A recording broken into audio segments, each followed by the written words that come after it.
Hello everyone, स्वागत है आपका यूपीएससी हिंदी में। हम लोग देख रहे हैं साइंस की सीरीज़ जिसमें हम लोग कवर कर रहे हैं बायोलॉजी का सेक्शन।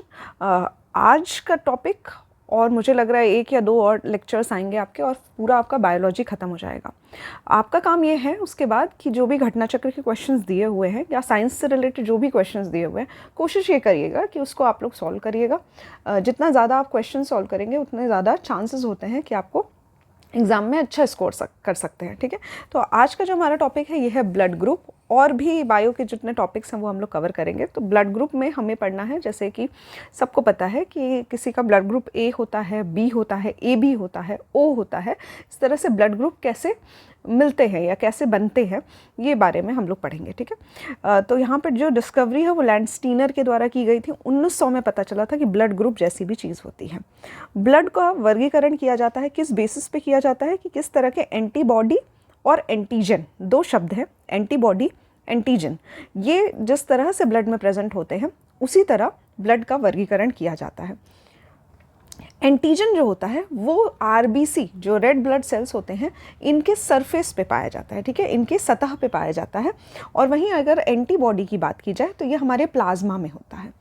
ठीक है, एंटीजन जो होता है वो एक तरह का ग्लाइकोप्रोटीन होता है, 2 प्रकार का होता है, ए होता है और बी होता है। ठीक है, तो यहाँ पे एंटीजन ए होता है या फिर बी होता है।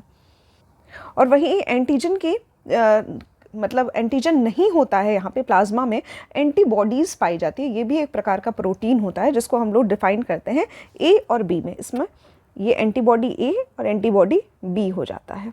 ठीक है, 4 तरह से वर्गीकरण किए जाते हैं। अगर हम ब्लड ग्रुप ए की बात करें तो उसमें एंटीजन ए पाया जाता है। ब्लड ग्रुप ए में एंटीजन ए पाया जाता है। वहीं अगर एंटीबॉडी की बात करें तो बी पाया जाता है। ठीक है, तो एंटीबॉडी बी पाया जाता है, एंटीजन ए पाया जाता है। दोनों में एक तरह से रिवर्स का रिलेशन है कि अगर एंटीजन ए है तो एंटीबॉडी बी होगा। उसके बाद अगर बी ब्लड ग्रुप की बात करें तो इसमें एंटीजन बी पाया जाता है और एंटीबॉडी ए पाई जाती है। अगर ए बी ब्लड ग्रुप की बात की जाए तो इसमें एंटीजन ए और बी दोनों ही पाया जाता है और ये यूनिवर्सल रेसिपिएंट होता है। यूनिवर्सल रेसिपिएंट का अर्थ ये होता है कि अगर कोई व्यक्ति है जिसका ब्लड ग्रुप ए बी है तो वो ए वाले से भी ब्लड ले सकता है। कभी खून की कमी हो जाए तो ए वाले से भी ले सकता है, बी वाले से भी ले सकता है, और इसके साथ ही इसको रेसिपिएंट कहा जाता है। उसके बाद अगर ब्लड ग्रुप ओ की बात करें, ओ में एंटीजन ए बी दोनों ही नहीं पाया जाता है। ठीक है, ए बी दोनों ही एंटीजन नहीं पाए जाते हैं, मतलब इसमें एंटीजन नहीं पाया जाता है। वहीं एंटीबॉडी की बात करें तो ए और बी दोनों ही एंटीबॉडी इसमें पाई जाती है। इसको यूनिवर्सल डोनर कहा जाता है, मतलब अगर ब्लड डोनेट करना हुआ तो ये ए और बी दोनों को ही ब्लड डोनेट कर सकता है। ठीक है, तो ये यूनिवर्सल रेसिपिएंट हो गया ए बी, यूनिवर्सल डोनर हो गया ब्लड ग्रुप ओ। ठीक है, इस तरह से हम लोग समझ सकते हैं। ठीक है, इसके बाद ही आता है कि जो ए ब्लड ग्रुप का व्यक्ति है वो किसी ए ब्लड ग्रुप वाले व्यक्ति को ही खून दे सकता है, साथ ही ए बी वाले को भी दे सकता है। ठीक है, तो यहाँ पे अगर ब्लड डोनेट करने की बात हो, ए वाला ए को दे सकता है और ए बी को दे सकता है, बी वाला बी को दे सकता है और ए बी को दे सकता है, ए बी वाला ए और बी दोनों को ही नहीं दे सकता है, सिर्फ ए बी को दे सकता है। इंपॉर्टेंट है, याद रखिएगा, ए बी ब्लड ग्रुप वाला व्यक्ति सिर्फ ए बी ब्लड ग्रुप वाले व्यक्ति को ही ब्लड डोनेट कर सकता है, मतलब उसी का ब्लड उसको सूट करेगा। ओ की अगर बात की जाए तो ये किसी को भी ब्लड डोनेट कर सकता है। ठीक है, तो ए को भी कर सकता है, बी को भी कर सकता है, ए बी को भी कर सकता है और साथ ही ओ ब्लड ग्रुप वाले को भी कर सकता है। नेक्स्ट है, यहाँ पे एक चार्ट दिया हुआ है जिसके माध्यम से हम लोग देख सकते हैं कि अगर माता और पिता का ब्लड ग्रुप क्या होगा कि बच्चे के ब्लड ग्रुप कैसा बनेगा। इस तरह से ये चार्ट बना हुआ है। जैसे अगर माता पिता दोनों का ही ब्लड ग्रुप ओ है तो चांसेस हैं कि जो बच्चा है वो भी ओ ब्लड ग्रुप का ही होगा।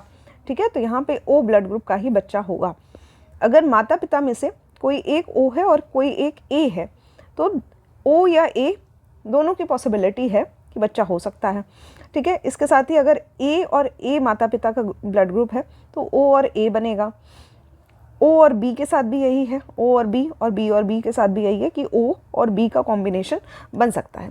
वहीं अगर माता ए है और पिता बी हैं या फिर रिवर्स है तो यहाँ पे क्या हो जाएगा, O भी बन सकता है बच्चा, या A या B या AB, ठीक है। तो चारों की पॉसिबिलिटी किस में होती है कि माता पिता दोनों ही अलग अलग ब्लड ग्रुप के हैं, A और B, ठीक है। बाकी सभी यहाँ पे लिखे हुए हैं, ये भी आप लोग देख सकते हैं।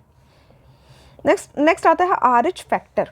RH फैक्टर ये शब्द जो है ये 1937 में लेंस्टीनर और वीनर के द्वारा दिया गया था, जिसमें उन्होंने जो ब्लड होता है, मंकी का ब्लड होता है, एक मंकी था जिसका नाम था रेसस, उसके ब्लड पे ये सारे टेस्टिंग किया था। इसीलिए यहाँ पे R और H, रीसस नाम जो है इसमें R और H जो लिखा हुआ है, इसी के नाम पे उन्होंने रख दिया RH फैक्टर, ठीक है।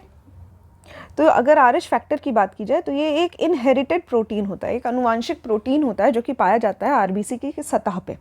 अगर वो प्रोटीन है, मौजूद है हमारे ब्लड में, तो RH पॉजिटिव होता है, इसीलिए लिखा जाता है A पॉजिटिव, ठीक है। मतलब ये प्रोटीन जो है ये हमारी सतह पे मौजूद है।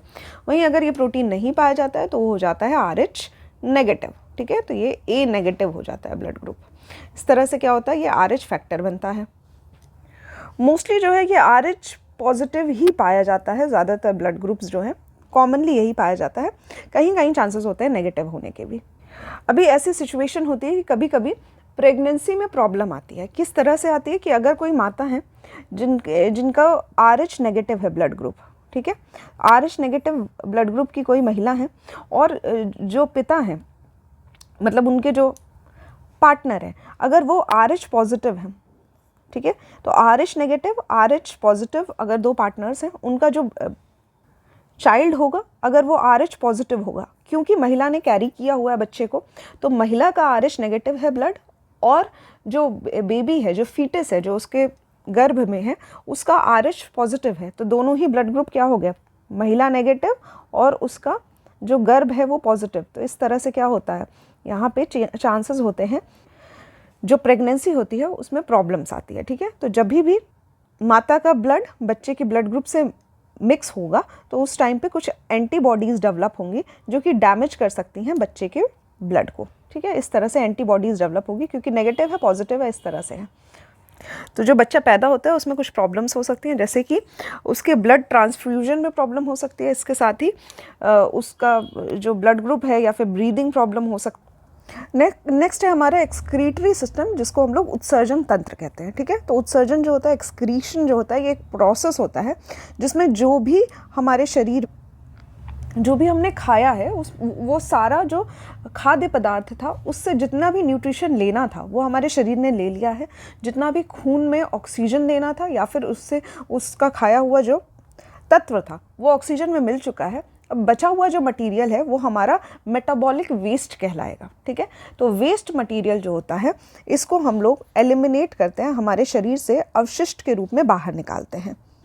ये सभी कार्य जो है ये मुख्यतः हमारे फेफड़े, लंग्स, गुर्दा, किडनी और त्वचा के द्वारा, स्किन के द्वारा किया जाता है, ठीक है। तो लंग्स, किडनी और स्किन जो है इसके द्वारा हमारा जो एक्सक्रीशन का प्रोसेस है ये किया जाता है। लंग्स के माध्यम से हम लोग कार्बन डाइऑक्साइड को बाहर निकालते हैं, किडनी के माध्यम से जो यूरिनेशन होता है और साथ एक्सक्रीशन होता है, इसका प्रोसेस होता है, और हमारे स्किन से पसीना निकलता है। तो स्वेटिंग जो प्रोसेस होता है वो हमारे स्किन से होता है, जिससे हमारे शरीर से जो पसीने के रूप में जो पानी है वो निकलता है, ठीक है। इस तरह से क्या होता है कि यहाँ पे लंग्स, किडनी और स्किन ये सभी प्रोसेस करते हैं। विभिन्न जानवर जो होते हैं, विभिन्न जीव जो होते हैं, वो अलग अलग प्रकार के वेस्ट को अपने शरीर से निकालते हैं। इसके बेसिस पे एक वर्गीकरण किया गया है, हम लोग देखते हैं अब वर्गीकरण। सबसे पहले आता है कि वो सभी जीव जो उनके शरीर से वेस्ट निकलता है वो अमोनिया के फॉर्म में निकलता है, उसको अमोनोटेलिक एनिमल्स कहा जाता है, ठीक है। तो यहाँ पे आपको याद रखना है, अमोनिया के फॉर्म में इन सभी जीवों में से वेस्ट निकलता है, अमोनिया के फॉर्म में। जैसे कि इसमें आते हैं सभी प्रकार के प्रोटोजोआ, एनिलीडा, और साथ ही आर्थ्रोपोड्स, मोलस्क जो होते हैं, यानी कि जो कीड़े या कीट होते हैं, स्नेल घोंघा होता है, मछलियाँ होती हैं, और साथ ही उभयचर होते हैं, मगरमच्छ होते हैं। ये सभी अमोनिया अपने शरीर से बाहर निकालते हैं। नेक्स्ट आता है यूरियोटेलिक, यानी कि इनके शरीर से निकलता है यूरिया, ठीक है, NH2CO, यूरिया निकलता है इनके शरीर से। ये एनिमल्स होते हैं, जैसे कुछ प्रकार के मछलियाँ होती हैं, फिशेस होते हैं, कुछ उभयचर भी ऐसे ही होते हैं, एम्फीबियंस होते हैं, साथ ही कुछ मैमल्स होते हैं। ठीक है, तो मैमल्स में हम लोग भी आ गए, यानी हमारे शरीर से निकलता है यूरिया। इसके साथ ही कुछ एनिमल्स होते हैं, कुछ जीव होते हैं जो कि यूरिकोटेलिक होते हैं। यूरिकोटेलिक मतलब इनके शरीर से निकलता है यूरिक एसिड। ठीक है, तो कुछ ऐसे जीव पाए जाते हैं जिनके शरीर से निकलता है यूरिक एसिड, जैसे जो लिजर्ड्स, छिपकलियाँ होती हैं, कुछ कीड़े होते हैं, सांप होता है, सरीसृप होते हैं, और कुछ पक्षी होते हैं। इन सभी के शरीर से निकलता है यूरिक एसिड। ठीक है, तो 3 तरह से वेस्ट निकल सकता है शरीर से, एक अमोनिया के फॉर्म में, एक यूरिया के फॉर्म में, और एक यूरिक एसिड के फॉर्म में। इस तरह से हमारे शरीर से वेस्ट जो है वो निकलता है। प्रोसेस क्या होता है? तो सबसे पहला जो वेस्ट होता है ये हमारी किडनी से बाहर जाता है। किडनी जो होती है ये एक तरह से जो बीन का शेप होता है, मतलब राजमा का शेप जो होता है, इस तरह से हमारी किडनी होती है। और हमारे शरीर में 2 किडनियाँ होती हैं जो कि हमारे ब्लड जो सप्लाई होता है इनको, ये रीनल आर्टरी के द्वारा होता है। ठीक है, एक रीनल आर्टरी नाम की आर्टरी है जहाँ से इसको किडनी को ब्लड मिलता है। किडनी जो है वो हमारे शरीर से यूरिया बाहर निकालती है। ठीक है, यूरिया को बाहर करती है। इसके साथ ही कुछ सॉल्ट जो वेस्ट होते हैं हमारे शरीर में, साथ ही जो एक्सेस पानी होता है उसको भी बाहर निकालती है यूरिन के फॉर्म में। तो इस तरह से किडनी का कार्य होता है हमारे शरीर से वेस्ट को बाहर निकालना। किडनी की जो संरचनात्मक या फिर कार्यात्मक इकाई होती है वो होती है नेफ्रॉन। ठीक है, तो नेफ्रॉन जो होता है ये इसका स्ट्रक्चर और फंक्शनल यूनिट कहलाता है किडनी का। और एक किडनी में लगभग 1 मिलियन नेफ्रॉन्स पाए जाते हैं। ठीक है, तो लगभग 10 लाख नेफ्रॉन पाए जाते हैं एक किडनी में। ठीक है, यहाँ पे नेक्स्ट हम लोग देखेंगे, डायग्राम के माध्यम से ही समझ में आएगा कि यहाँ पे किस तरह से किडनी का कार्य होता है। तो यहाँ पे किडनी बना हुआ है। ठीक, ये होता है, ये 2 स्पेस दिए हुए, एक से हमारा जो ब्लड होता है, जो हमारा खून होता है वो अंदर आता है। ठीक है, तो ब्लड इन, एक नलिका ऐसी होती है जहाँ से ब्लड जो होता है ये बाहर जाता है, तो ये ब्लड आउट, इस तरह से कार्य करता है। यहाँ पे क्या होता है, एक एड्रेनल ग्रंथि होती है। ठीक, एड्रेनल ग्रंथि होती है। इसके साथ यहाँ पे है ये रीनल आर्टरी है, ये हो जाएगा हमारा किडनी। किडनी जो होती है देख सकते हैं आप लोग, इसका ये शेप इस तरह से बना रहता है। ठीक है, तो ये किडनी है हमारी। इसमें ये अंदर की तरफ होता है पेल्विस, ये होता है मेडुला, और ये होता है लास्ट वाला अंग जो है ये होता है हमारा कॉर्टेक्स।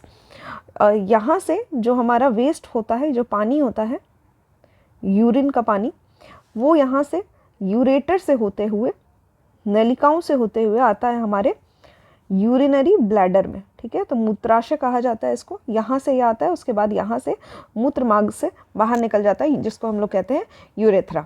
ठीक है, तो इस तरह से पूरा यूरेथ्रा, यूरिनरी ब्लैडर, फिर यूरेटर और किडनी, ये सभी फंक्शन करते हैं हमारा जो यूरिन होता है उसको बाहर निकालने का, यानी कि एक्सेस वाटर या फिर वेस्ट वाटर, इसको बाहर निकालने का प्रोसेस जो होता है ये किडनी के द्वारा किया जाता है। हमारा जो यूरिन पाया जाता है ये थोड़ा एसिडिक होता है, इसका पीएच होता है 6। ठीक है, उसके बाद अगर इसमें देखा जाए तो लगभग 95% पानी होता है, लगभग 2.6% जो होता है वो यूरिया होता है, कुछ अननेसेसरी सॉल्ट होते हैं जैसे कि 2%, फिर केराटिन पाया जाता है 2.3% और यूरिक एसिड पाया जाता है। हमारा किडनी जो होता है वो कुछ हार्मोन्स को भी पैदा करता है जिसका नाम होता है एरिथ्रोपोटीन, कैल्सिट्रियोल और रेनिन। ये सभी जो हार्मोन्स हैं ये किडनी के द्वारा ही उत्सर्जित किए जाते हैं, सिक्रीट किए जाते हैं। अगर किसी की किडनी ख़राब हो जाती है, ठीक है, तो उसका जो फिल्ट्रेशन वाला प्रोसेस है वो नहीं हो पाएगा। इसके लिए एक आर्टिफिशियल किडनी जैसा प्रबंध करना पड़ता है जिसको हम लोग कहते हैं डायलाइज़र। ठीक है, और जो व्यक्ति का एक मतलब जिसका ये प्रोसेस होता है उसको, इस प्रोसेस को डायलिसिस कहा जाता है। ठीक है, तो यहाँ पे ये आर्टिफिशियल किडनी जैसा कार्य करता है। अगर किसी की किडनी कार्य नहीं कर रही होती है तो उसके शरीर से वेस्ट निकालने के लिए डायलिसिस पे रखा जाता है उसको। हमारा जो लिवर होता है, यकृत होता है, ये भी एक बहुत इंपॉर्टेंट रोल प्ले करता है। जैसे जितने भी अल्कोहल बनते हैं हमारे शरीर में, ठीक है, इनको ये तोड़ता है, ब्रेक डाउन करता है या फिर मेटाबोलाइज करता है, एंजाइम्स में बदल देता है, ठीक है, सॉरी एंजाइम्स की सहायता से इसको अल्कोहल को हाइड्रोजिनेज कर देता है, ठीक है। हाइड्रोजिनेज मतलब कि ये एल्डिहाइड को एसीटेट में बदल देता है, ठीक है। तो यहाँ पे जो बड़े अल्कोहल के कंपाउंड्स होते हैं, इनको छोटे अल्कोहल के कंपाउंड्स में तोड़ देता है, जिससे कि क्या होता है कि हमारे शरीर से वेस्ट के रूप में बाहर निकल जाते हैं, ठीक है। इसीलिए अगर किसी के लिवर में समस्या आती है तो कभी कभी उनके शरीर में यूरिया या अमोनिया इकट्ठा होने लगता है। हालांकि ये कार्य जो है ये किडनी का होता है, हम मतलब आमतौर पे हमें लगता है कि ये कार्य यूरिया या अमोनिया को हमारे शरीर से बाहर निकालने का कार्य किडनी का है। तो किडनी की समस्या की वजह से अमोनिया या यूरिया शरीर में बढ़ रहा है, लेकिन कभी कभी लिवर के सही ना फंक्शन करने की वजह से भी इस तरह की सिचुएशन आती है, जिसको हम लोग लिवर सिरोसिस कहते हैं, ठीक है। तो ये एक बीमारी होती है लिवर सिरोसिस में, जिसमें आपके शरीर में अमोनिया या फिर यूरिया जो है वो इकट्ठा होने लगता है और लीवर की समस्या से इकट्ठा होने लगता है। नेक्स्ट आता है हमारा नर्वस सिस्टम, यानी कि हमारा तंत्रिका तंत्र। नर्वस सिस्टम जो होता है वो थोड़ा एक कॉम्प्लेक्स होता है। कॉम्प्लेक्स सिस्टम एक जटिल संग्रह माना जाता है, जिसमें न्यूरॉन्स के रूप में हमारे शरीर के जो विभिन्न भाग होते हैं उनके बीच में संकेतों का संचरण होता है, ठीक है। तो यहाँ पे सिग्नल्स का ट्रांसमिशन होता है, न्यूरॉन्स के माध्यम से होता है। और हमारा जो तंत्रिका तंत्र होता है ये कलेक्शन होता है जिसमें न्यूरॉन्स या फिर जो हमारी नसें हैं, नर्व्स है, ये सभी जो होते हैं इनका एक जाल जैसा बना रहता है, ठीक है। तो जिस तरह से एक इलेक्ट्रिक वायरिंग होती है, एक विद्युत वायरिंग होती है, उसी तरह से हमारे शरीर में भी एक वायरिंग हुई रहती है, जिसमें हमारी जो नसें हैं, हमारे जो न्यूरॉन्स हैं, ये एक तंत्र के रूप में हमारे तंत्रिका तंत्र में इकट्ठा होते हैं। तो न्यूरॉन्स के बारे में अगर कहा जाए तो न्यूरॉन्स ही हमारा एक बेसिक यूनिट होता है तंत्रिका तंत्र का। ये एक कार्यात्मक इकाई के रूप में मौजूद होता है हमारे तंत्रिका तंत्र में। न्यूरॉन्स के अगर स्ट्रक्चर की बात की जाए तो कुछ इस तरह से इसका स्ट्रक्चर होता है, इस तरह से, ठीक है, इस तरह से होता है। यहाँ पे कुछ ऐसे निकला रहता है, नर्व्स निकले रहते हैं कुछ यहाँ पे, और इस तरह से जाल बिछी रहती है नसों की, ठीक है। ये होता है हमारा एक न्यूरॉन। ये जो नर्व्स के फाइबर होते हैं, नसें होती हैं, इसको डेंड्रिटिक्स या एक्सॉन्स कहा जाता है। ये सबसे लॉन्गेस्ट सेल होती है हमारे शरीर की, सबसे लंबी कोशिका मानी जाती है। इसके साथ ही ये एक तरह का इलेक्ट्रिकल चार्ज का काम करती है, मतलब ये एक तरह के वायरिंग का काम करती है, जो कि एक सिग्नल को दूसरे सिग्नल तक पहुंचाती है। किस माध्यम से पहुंचाती है? तो यहाँ पे इस तरह से जो बना हुआ है, यही दूसरे न्यूरॉन्स का इस तरह से बना रहता है, ऐसे। तो अगर मान लीजिए कोई सिग्नल आ रहा है तो ये एक तार को छोड़ के दूसरे तार तक पहुंचेगा और यहाँ से इस तरह से सिस्टम जो है वो ट्रांसफ़र होता रहेगा एक न्यूरॉन से दूसरे न्यूरॉन पर, ठीक है। तो यहाँ से ये सिस्टम जो होता है ये ट्रांसफ़र होता रहता है। ये जो प्रोसेस होता है इसको सिनेप्सिस कहा जाता है। ये जो कनेक्शन होता है एक न्यूरॉन का दूसरे न्यूरॉन में जो कनेक्शन होता है इसको सिनेप्सिस का नाम दिया जाता है। जितने भी जीव होते हैं उनमें न्यूरॉन्स पाए जाते हैं, पर जो पौधे होते हैं इनमें न्यूरॉन्स जो होते हैं ये नहीं पाए जाते हैं। न्यूरॉन्स जो होते हैं ये भी इनमें भी वर्गीकरण किया गया है। जैसे कुछ होते हैं सेंसरी न्यूरॉन्स, ठीक है, सेंसरी न्यूरॉन्स, और कुछ होते हैं हमारे मोटर न्यूरॉन्स। सेंसरी को ही कहा जाता है संवेदी न्यूरॉन्स, ठीक है, न्यूरॉन्स, संवेदी न्यूरॉन्स। ये क्या होते हैं? स्पर्श, ध्वनि या प्रकाश जैसे उत्तेजनाओं पर प्रतिक्रिया करते हैं। जो संवेदी अंग की कोशिकाएं होती हैं ये इनसे प्रभावित होती हैं। इसके साथ ही ये मस्तिष्क को, रीढ़ की हड्डी या फिर मस्तिष्क को संदेश भेजते हैं, ठीक है। तो ये रिस्पॉन्ड करते हैं जो टच होता है, किसी प्रकार का टच या कोई साउंड अगर सुनाई दे या प्रकाश दिखे, ठीक है। तो टच, साउंड या लाइट पर ये क्या करते हैं, सिग्नल भेजते हैं, हमारे ब्रेन को सिग्नल भेजते हैं या फिर हमारी जो स्पाइनल कॉर्ड है, रीढ़ की हड्डी है, इसको सिग्नल भेजते हैं। इनको कहा जाता है संवेदी न्यूरॉन्स। इसके बाद आता है मोटर न्यूरॉन्स।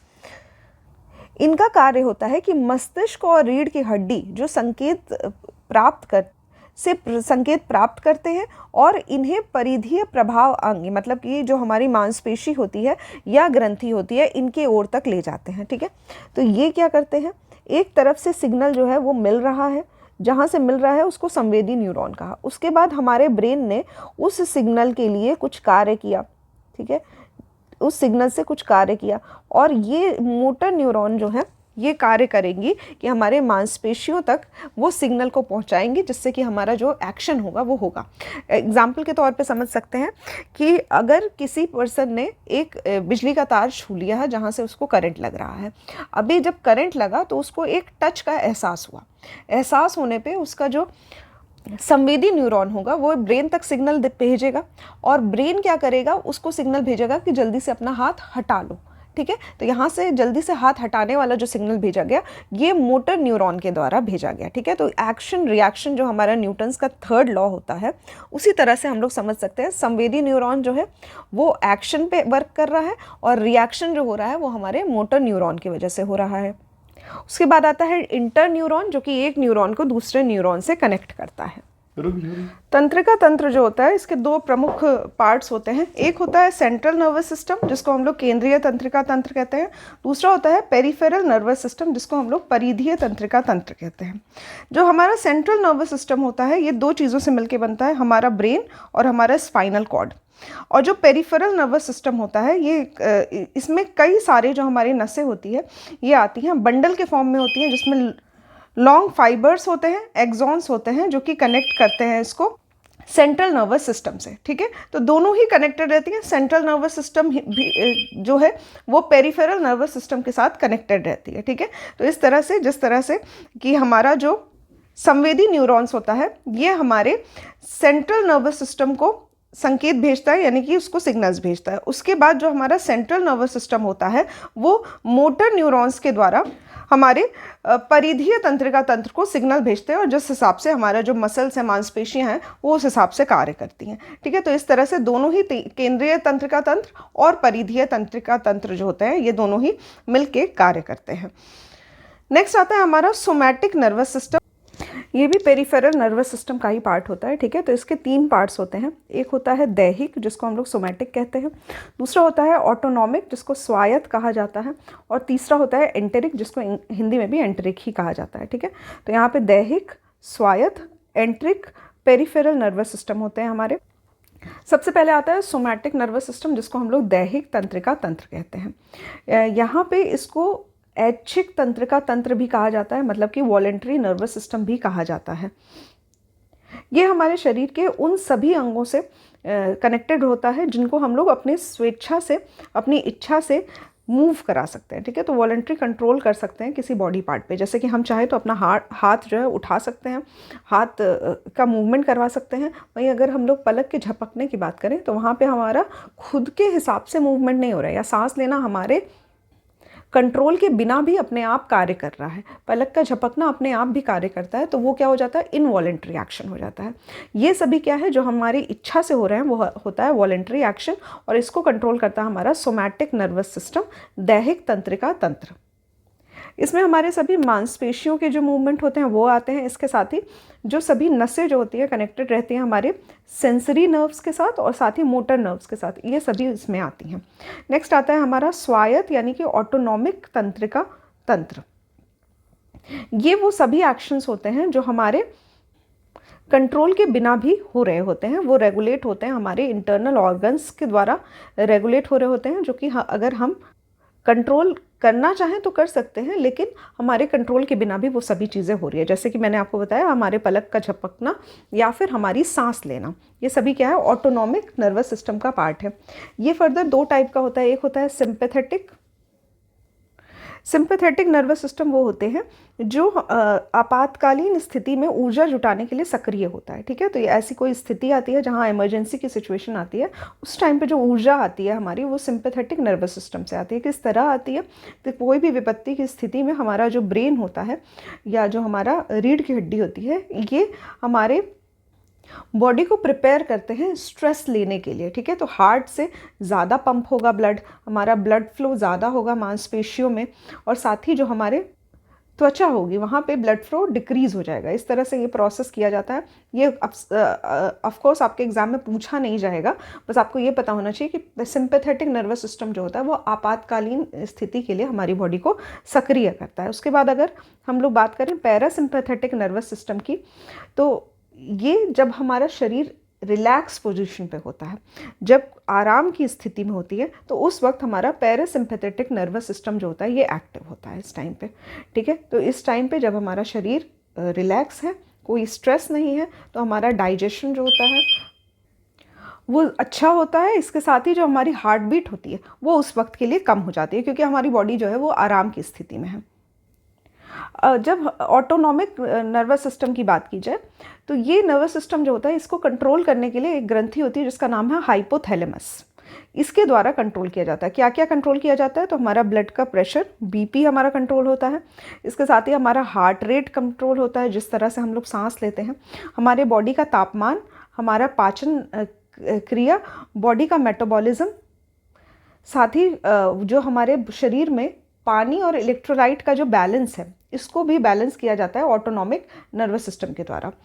जो बॉडी के फ्लूइड्स निकलते हैं, जैसे कि हमारा सलाइवा, हमारी जो लार निकल रही है, हमारा जो पसीना निकल रहा है और हमारा जो आंसू निकल रहा है, इस तरह की चीज़ें जो है ये कंट्रोल की जाती है ऑटोनॉमिक नर्वस सिस्टम के द्वारा।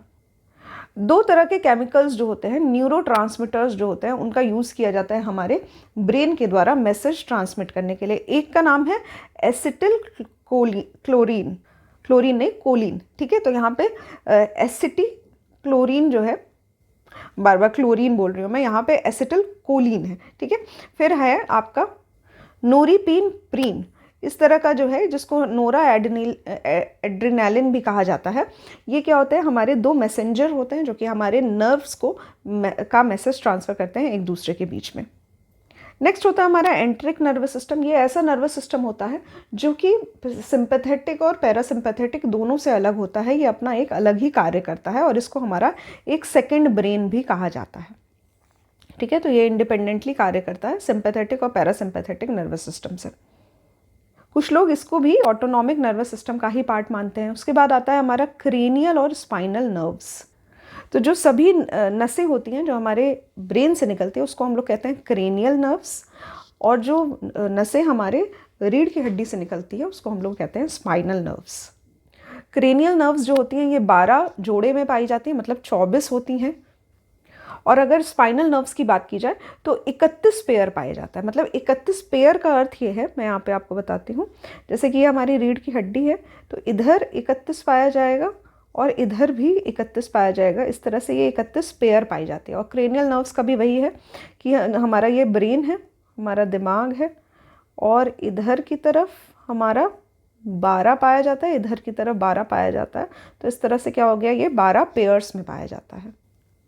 नेक्स्ट है हमारा मस्तिष्क, यानी कि हमारा जो मानव मस्तिष्क होता है ये मानव तंत्रिका तंत्र का नियंत्रण केंद्र होता है। ठीक है, तो ये सेंटर होता है जहाँ से सारी कमांड्स जो है वो दी जाती है। तो ये सेंटर की तरह काम करता है, कमांड सेंटर की तरह। ये हमारे शरीर का सबसे बड़ा और सबसे जटिल अंग है। ठीक है, सबसे बड़ा अंग है और सबसे जटिल भी है। 3 भागों में बटा होता है। एक होता है सेरिब्रम, ठीक है, दूसरा होता है सेरिबेलम, और तीसरा होता है हमारा ब्रेन स्टेम, मतलब बीच का भाग, यानी कि हमारा जो मध्य मस्तिष्क है, इसमें कुछ पोन्स भी आते हैं, और मेडुला ऑब्लोंगेटा आता है। ठीक है, इंपॉर्टेंट है मेडुला ऑब्लोंगेटा। कहीं कहीं पे आपको 3 पार्ट्स में लिखा होगा, सेरिब्रम, सेरिबेलम और मेडुला ऑब्लोंगेटा। ठीक है, तो इन सभी को मिला के बनता है हमारा मस्तिष्क। ठीक है, सेरिब्रम की बात की जाए तो कभी आपने अगर डायग्राम देखा होगा तो कुछ इस तरह से हमारा ब्रेन दिखाया जाता है ऊपर की तरफ, ऊपर की सतह पर। तो ये जो ब्रेन होता है, इसका जो हिस्सा होता है सेरिब्रम, ये सबसे बड़ा हिस्सा माना जाता है हमारी ब्रेन का, ठीक है। इसके दो साइड होते हैं, एक राइट साइड होता है, एक लेफ्ट साइड होता है, और इसमें सेरिब्रम कॉर्टेक्स पाया जाता है। इसको हम लोग एक डायग्राम से समझते हैं। तो डायग्राम में यहाँ पे हम लोग देख सकते हैं ये हमारा मानव मस्तिष्क है, जिसका आगे का जो पोर्शन होता है ये होता है फोर ब्रेन, जिसको अग्र मस्तिष्क कहा जाता है। ये हमारा आगे की तरफ अगर हम लोग फ्रंट साइड ऑफ ब्रेन कहें तो ये होता है हमारा फोर ब्रेन या फिर अग्र मस्तिष्क। मस्तिष्क का जो सबसे ऊपर का सतह होता है, ये जो सबसे ऊपर की सतह है, इसको हम लोग कहते हैं क्रेनियम या फिर हमारा स्कल, ठीक है। तो खोपड़ी कहा जाता है इसको। और इसके अंदर जो सबसे ऊपर का हिस्सा होता है, ये जो हिस्सा है, इसको प्रमस्तिष्क कहा जाता है, यानी कि हमारा सेरिब्रम होता है। ये हमारे मस्तिष्क का सबसे बड़ा हिस्सा होता है, और तथा ये दाएं और बाएं गोलार्ध में, मतलब इसका एक लेफ्ट साइड होता है और एक राइट साइड हेमिस्फेयर होता है, ठीक है। तो इस तरह से इसका स्ट्रक्चर होता है। ये है हमारा सेरिब्रम। इसका कार्य क्या होता है? तो ये हमारे जो स्पीच होती है, भाषण होता है, तर्क होता है, भावना होती है, कोई भी जो फीलिंग्स होती है, सीखने का तरीका या फिर जो नियंत्रण है हमारे शरीर का, ये सभी कार्य जो है ये सेरिब्रम के द्वारा किए जाते हैं, ठीक है। इसमें आता है स्पर्श, टच, गंध यानी कि स्मेल, दृष्टि, विजन, और हमारा जो श्रवण की शक्ति है, ठीक है, जो हमारा हियरिंग एबिलिटी है, ये सभी मैनेज जो है वो सेरिब्रम के द्वारा ही किया जाता है। नेक्स्ट आता है हमारा मध्य मस्तिष्क, जिसको हम लोग कहते हैं मध्य मस्तिष्क यानी कि मिड ब्रेन। ये हमारे सेरेब्रम को क्या करता है? सपोर्ट करता है। उसके बाद अगर ये नीचे का हिस्सा देखें तो ये हमारा पश्चिम मस्तिष्क, जिसको हम लोग कहेंगे हिंड ब्रेन, ठीक है। तो ये लोअर हिस्सा होता है हमारे ब्रेन का, जिसमें तीन पार्ट्स होते हैं। ये तीन पार्ट्स हैं, एक होता है पोन्स, एक होता है मेडुला ऑब्लोंगेटा, और एक होता है अनुमस्तिष्क, जिसको हम लोग सेरिबेलम कहते हैं। इंपॉर्टेंट है, सेरिबेलम कहा जाता है। और यहाँ से इसके बाद हमारा ब्रेन का स्ट्रक्चर जो होता है वो खत्म हो जाता है। यहाँ से हमारा स्पाइनल कॉर्ड जो होता है वो शुरू हो जाता है, ठीक है। तो यहाँ से ये जो है सेरिबेलम वाला हिस्सा, इसको अब हम लोग देखेंगे। इंपॉर्टेंट पार्ट है यहाँ पे हमारा, ये सेरिबेलम वाला हिस्सा है, ठीक है, जिसको हम लोग अनुमस्तिष्क कहते हैं। इसका कार्य क्या होता है? तो ये हमारी सारी स्वैच्छिक जो गतिविधि होती है, जैसे कि हमारा संतुलन या फिर समन्वय, हमारी भाषण का समन्वय, ये सभी कार्य जो है इसके द्वारा किया जाता है, हमारे सेरिबेलम के द्वारा किया जाता है, ठीक है। तो यहाँ पे देख सकते हैं पॉस्चर का बैलेंस, हमारे शरीर का जो बैलेंस है, उसके बाद हमारी कोऑर्डिनेशन, हमारी स्पीच, और ये एक स्मूथ और बैलेंस जो हमारा मस्कुलर एक्टिविटी होता है, इसको बैलेंस करने के लिए सेरिबेलम का सपोर्ट, मतलब सेरिबेलम का ये कार्य होता है। नेक्स्ट है मेडुला ऑब्लोंगेटा। ये भी मैंने आपको दिखाया था, हिंड ब्रेन का ही पार्ट होता है, हमारे जो पश्चिम मस्तिष्क होता है उसका पार्ट होता है। ये हमारे हार्ट रेट को, ब्लड प्रेशर को, हमारा जो श्वसन क्रिया है उसको, और जो इनवॉलेंट्री कार्य होते हैं जैसे कि वॉमिटिंग करना या फिर खांसी, छींक, ये सभी जो है ये मेडुला ऑब्लोंगेटा के द्वारा कंट्रोल किया जाता है, ठीक है। तो इसमें जो मोस्टली क्वेश्चंस पूछे जाते हैं वो प्रमस्तिष्क, मध्य मस्तिष्क और अनुमस्तिष्क पे ही पूछे जाते हैं, मतलब सेरिबेरम, हिंड ब्रेन और सेरिबेलम पे पूछे जाते हैं, ठीक है। इसमें मेडुला ऑब्लोंगेटा भी इंपॉर्टेंट है, इसके बारे में भी आपको पता होना चाहिए। और ये जो है हाइपोथैलेमस, पीयूष ग्रंथि, ये सब जो है ये हमारे ग्रंथि का पार्ट है, मतलब हमारे ग्लैंड्स का पार्ट है। अभी नेक्स्ट टॉपिक जो है वो हमारा, उसमें हम लोग देखेंगे हाइपोथैलेमस क्या होता है, पीयूष ग्रंथि क्या होती है। तो यहाँ पे वो भी सब मस्तिष्क से ही रिलेटेड है। तो जो क्वेश्चंस पूछे जाते हैं ब्रेन में वो होता है कार्य क्या है सेरिब्रम का, सेरिबेलम का कार्य क्या है, मेडुला ऑब्लोंगेटा का कार्य क्या है, और इन सभी का जो फंक्शंस होता है उसी से रिलेटेड क्वेश्चंस पूछे जाते हैं। बाकी जो क्वेश्चंस हैं वो ग्रंथि या फिर ग्लैंड से पूछे जाते हैं। नेक्स्ट जो हमारा पार्ट है ये है एंडोक्राइन सिस्टम, जिसको अंतःस्रावी प्रणाली कहा जाता है, ठीक है। तो इसमें हम लोग स्टडी करेंगे जितने भी हमारे शरीर के ग्रंथियां हैं जिनका संश्लेषण जो है वो हमारे शरीर के अंदर होता है, ठीक है। इसीलिए इसको अंतःस्रावी कहा जाता है, यानी कि एंडोक्राइन सिस्टम कहा जाता है। दो तरह के सिस्टम होते हैं, एक होता है एक्सोक्राइन सिस्टम, एक होता है एंडोक्राइन सिस्टम, जिसको हम लोग बहिस्रावी कहा जाता है और अंतःस्रावी कहा जाता है।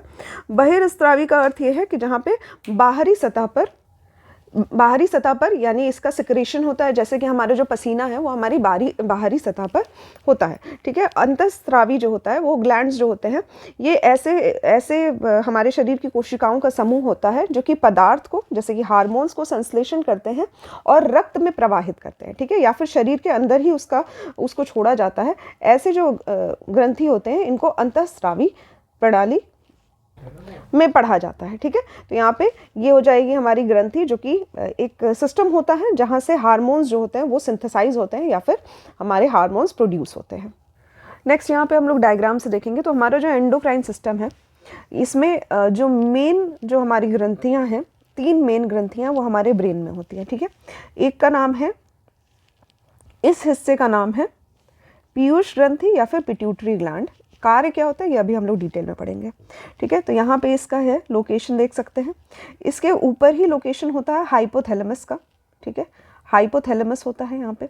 इसके बाद यहाँ पे छोटा सा होता है पीनियल ग्लैंड, ठीक है। तो यहाँ पे ये पीनियल हो गया, हाइपोथैलेमस हो गया और पीयूष ग्रंथि, ये सभी तीनों जो होते हैं हमारे ब्रेन का हिस्सा है। उसके बाद यहाँ पे हमारे गले में आता है थायराइड ग्लैंड, ठीक है, इसको थायराइड ग्लैंड बोला जाता है। उसके बाद हमारे गले में ही एक थायराइड होता है और इसके साथ ही पैराथायराइड ग्लैंड भी होता है हमारे गले में। इसके बाद आता है हमारे किडनी के ऊपर होता है एक एड्रीनल ग्लैंड जिसको अधिवृक्क ग्रंथि भी कहा जाता है। फिर यहाँ पे हमारे पेट के पीछे वाले हिस्से में पैनक्रियाज होता है जिसको अग्नाशय कहा जाता है। इसके बाद यहाँ पे हमारे शरीर के निचले हिस्से में होता है ओवरीज, महिलाओं में ओवरीज होता है, अंडाशय कहा जाता है, और पुरुषों में टेस्टिस पाया जाता है। नेक्स्ट हम लोग देखेंगे इसका कार्य क्या होता है। तो सबसे पहला आता है हमारा थायराइड ग्लैंड, ठीक है। थायराइड होता है हमारा, 3 हार्मोन्स इससे निकलते हैं, 3 हार्मोन्स। एक का नाम होता है T4 जिसको थायरॉक्सिन कहा जाता है, दूसरे का नाम होता है T3 और तीसरे का नाम होता है कैल्सीटोनिन, ठीक है। तो ये 3 हार्मोन्स जो हैं ये हमारे थायराइड ग्लैंड से निकलते हैं, जिसमें T3 और T4 जो है ये आयोडीन से बने होते हैं, इसीलिए हमारे खाने में आयोडीन की मात्रा होनी चाहिए, कुछ अमाउंट में आयोडीन की मात्रा ज़रूर होनी चाहिए, वरना T3 और T4 का जो हमारा सिक्रीशन होता है, जो प्रोडक्शन होता है, इसमें कमी आती है और इसमें बीमारी हो जाती है जिसको हम लोग कहते हैं हाइपोथायराइड।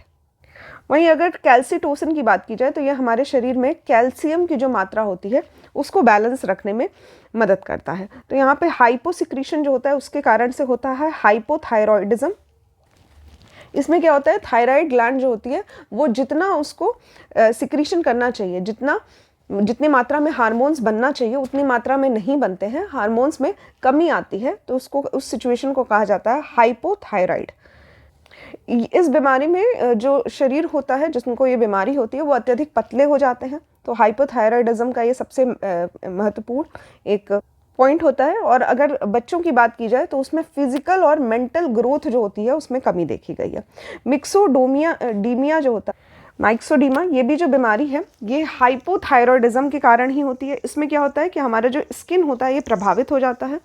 नेक्स्ट आता है घेंगा जिसको गोइटर कहा जाता है, ये बीमारी जो होती है ये भी आयोडीन की कमी से होती है। नेक्स्ट है हाशिमोटो डिजीज़, ये जो होता है इसमें भी थायराइड ग्लैंड जो होता है वो कार्य करना बंद कर देता है। नेक्स्ट आता है अगर थायराइड जो है उस ग्लैंड के द्वारा हार्मोन्स का सिक्रीशन ज़्यादा होता है, ठीक है, ज़्यादा प्रोडक्शन होता है हार्मोन को, तो इसका हाइपर सिक्रीशन या फिर हाइपर थायराइड कहा जाता है। इस बीमारी में जो शरीर होता है वो अत्यधिक मोटा हो जाता है। कुछ बीमारियां इससे संबंधित हैं जैसे कि प्लमर डिजीज़ जो है वो हाइपर सिक्रीशन, थायराइड के हाइपर सिक्रीशन से होती है। इसके साथ ही एक्स ऑप्थाल्मिया करके देख सकते हैं, इसमें क्या होता है जो हमारी आँखें हैं वो एब नॉर्मल तरीके से बाहर को आ जाती है, ठीक है, तो इसमें आई बॉल्स जो होती हैं वो प्रोट्यूड हो जाती है, इसको एक्स ऑप्थाल्मिया कहा जाता है। नेक्स्ट है पैराथायराइड ग्लैंड, ठीक है। तो पैराथायराइड जो होता है ये भी थायराइड जैसा ही होता है, उसी जैसा ही कार्य होता है। इसके द्वारा जो हार्मोन्स निकलता है उसको कहा जाता है PTH यानी कि पैराथायराइड हार्मोन, जो कि हमारे शरीर में कैल्शियम को बैलेंस करता है। इसके साथ ही नर्वस सिस्टम जो है जो हमारा तंत्रिका तंत्र है उसको मैनेज करने का कार्य करता है, मस्कुलर सिस्टम को मैनेज करता है, साथ ही हमारा जो स्केलेटन सिस्टम है इसको मजबूती प्रदान करता है। नेक्स्ट है हमारा एड्रीनल ग्लैंड। एड्रीनल जो होता है इसका लोकेशन देख लीजिए, ये किडनी के ऊपर पाया जाता है, इसीलिए इसको अधिवृक्क ग्रंथि कहा जाता है या फिर सुप्रारीनल ग्लैंड कहा जाता है, जिसमें रीनल जो होता है वो हमारी किडनी से संबंधित शब्द है। इसका कार्य क्या होता है, 3 चीज़ें याद रखिए, एक है फाइट, एक है फ्लाइट और एक है फ्राइट।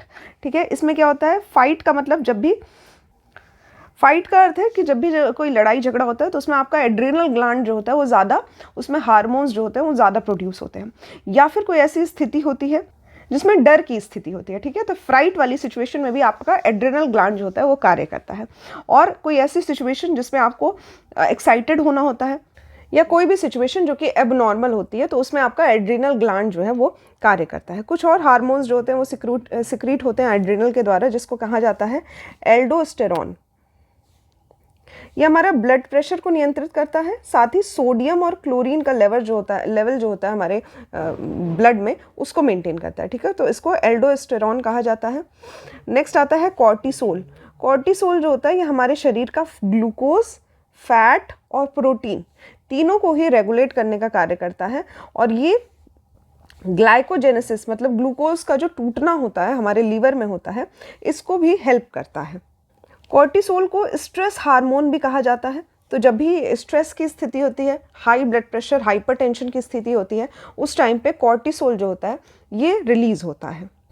इस बीमारी को अगर कॉर्टिसोल जो है वो हाइपो सिक्रीट हो रहा है, कम सिक्रीट हो रहा है, जितना होना चाहिए, जितने लेवल का बनना चाहिए उतना नहीं बन रहा है, तो इसको हम लोग ग्लूकोकॉर्टिकॉइड कहते हैं, जिसको हम लोग एडिसन डिजीज़ कहते हैं। ठीक है, तो यहाँ पे एडिसन जो है इन्हीं के द्वारा एड्रिनल ग्लैंड की खोज की गई थी और इन्हीं के नाम पे ये बीमारी का नाम रखा गया, जिसको हम लोग एडिसन रोग कहते हैं, जिसमें जो हमारा एड्रिनल ग्लैंड है इसमें जितना प्रोड्यूस होना चाहिए उससे कम सिक्रीशन होता है। ठीक है, तो हाइपो सिक्रीशन की स्थिति को एडिसन डिजीज़ कहा जाता है, जिसमें हमारे शरीर में पानी की कमी हो जाती है, साथ ही सोडियम की कमी हो जाती है। ठीक है, उसकी वजह से, उसके कारण से ये बीमारी जो होती है वो होती है। नेक्स्ट हमारा पीनियल ग्लैंड, जो कि हमारे ब्रेन में पाया जाता है, इसको हम लोग बायोलॉजिकल क्लॉक भी कहते हैं। ये जो हमारा ग्रंथि होता है ये हमारे ब्रेन के सेंटर में पाया जाता है, लगभग 7.5 mm का होता है और एक कोन के शेप का होता है। ठीक है, तो लगभग इसकी शेप जो होती है वो कुछ इस तरह से होती है। इसका जो कार्य होता है, इसके द्वारा मेलाटोनिन नामक हार्मोन निकलता है। ठीक है, मेलाटोनिन, इसका कार्य क्या होता है कि ये एक बायोलॉजिकल क्लॉक की तरह कार्य करता है। मतलब हमारा शरीर जो होता है एक समय पे जो भी कार्य हम लोग रोज़ करते हैं, जैसे कि अगर 10 बजे किसी को सोने की आदत है तो 10 बजे ही नींद क्यों आती है, इसका जो कारण है ये पीनियल ग्लैंड है। या फिर अगर किसी को 2 बजे दिन के अगर खाना खाने का समय है तो 2 ही बजे भूख क्यों लगती है, ये जो होता है ये पीनियल ग्लैंड के द्वारा होता है। और ये जो हार्मोन होता है इसका नाम होता है मेलाटोनिन हार्मोन। इसके साथ ही जो हमारा हृदय है उसका जो धड़कना है वो भी पीनियल ग्लैंड के द्वारा ही कंट्रोल किया जाता है। साथ ही कुछ सिग्नल देता है हमारे शरीर को, जैसे कि थकान का सिग्नल, सोने का सिग्नल, जागने का सिग्नल। जैसे अगर किसी को आदत होती है सुबह 6 बजे उठने की, तो कभी कभी अपने आप से 6 बजे नींद खुल जाना, ये जो होता है ये मेलाटोनिन के द्वारा ही किया जाता है, पीनियल ग्लैंड के द्वारा किया जाता है। इसके साथ ही दिन भर में अलर्ट फील करना, ये जो होता है हमारे शरीर में दिन भर में ये जो प्रक्रिया की जाती है, बार बार जो प्रक्रिया होती है हर दिन में, वो पीनियल ग्लैंड के द्वारा ही कंट्रोल किया जाता है। नेक्स्ट है हमारा पिट्यूटरी ग्लैंड, जो कि हमारे ब्रेन में होता है, सबसे इम्पॉर्टेंट है, इसीलिए इसको मास्टर ग्लैंड भी कहा जाता है। ठीक है, तो ये हमारी एक मास्टर ग्रंथि है पिट्यूटरी ग्लैंड, जिसको पीयूष ग्रंथि कहा जाता है। पीयूष ग्रंथि, इसका जो साइज़ होता है बहुत छोटा होता है, लगभग मटर के दाने जितना होता है, तो साइज़ ऑफ अ पी कहा जाता है इसको। 10 mm का डायामीटर होता है और लगभग 0.5 ग्राम जो होता है इसका वेट होता है। ठीक है, काफ़ी छोटा है, साइज़ में काफ़ी छोटा है पर काफ़ी महत्वपूर्ण है हमारे शरीर के लिए। अगर इसके कार्य की बात करें तो जितनी भी ग्रंथियां हैं उसके कार्य को रेगुलेट करने का कार्य पिट्यूटरी के द्वारा किया जाता है। जैसे कि सबसे पहला जो इसमें हार्मोन सिक्रीट होता है इसको कहा जाता है सोमैटोट्रोपिन, सोमैटोट्रोपिन या फिर STH या फिर ग्रोथ हार्मोन। ठीक है, तो ये हमारे शरीर का विकास में, हमारे शरीर की जो लंबाई होती है इसमें मदद करता है सोमैटोट्रोपिन। और अगर ये ज़्यादा सिक्रीट हो जाए, ठीक है, तो हमारे शरीर जो होता है मतलब जिनके भी शरीर में हाइपर सिक्रीशन होता है वो अत्यधिक लंबे हो जाते हैं, जिसको गिगैंटिज्म कहा जाता है। या फिर जो इनका फेस होता है, जो चेहरा होता है, वो काफ़ी लंबा हो जाता है, जिसको एक्रोमेगैली कहा जाता है। ठीक है, तो इस तरह की बीमारी जो है ये देखने को मिलती है अगर सोमैटोट्रोपिन जो होता है वो ज़्यादा उसमें सिक्रीशन होने लगे। अगर इसमें कम फॉर्मेशन हो हार्मोन का, तो फिर जो बौनापन होता है बच्चों में पाया जाता है, ड्वार्फिज्म, इस तरह की जो बीमारी है ये सोमैटोट्रोपिन के द्वारा ही पाई जाती है। ठीक है, तो एसटीएच किसके द्वारा कंट्रोल किया जाता है? हमारे पिट्यूटरी ग्लैंड के द्वारा कंट्रोल किया जाता है। इसके साथ ही जो हमारी ओवरीज होती है, महिलाओं की ओवरीज, और पुरुषों में जो टेस्टिस होता है, इसको कंट्रोल करने के लिए गोनाडोट्रोपिन GTH हार्मोन जो होता है ये भी कंट्रोल किया जाता है हमारे पिट्यूटरी ग्लैंड के द्वारा। 2 हार्मोन्स हैं इसमें, एक है फॉलिकल स्टिमुलेटिंग हार्मोन FSH।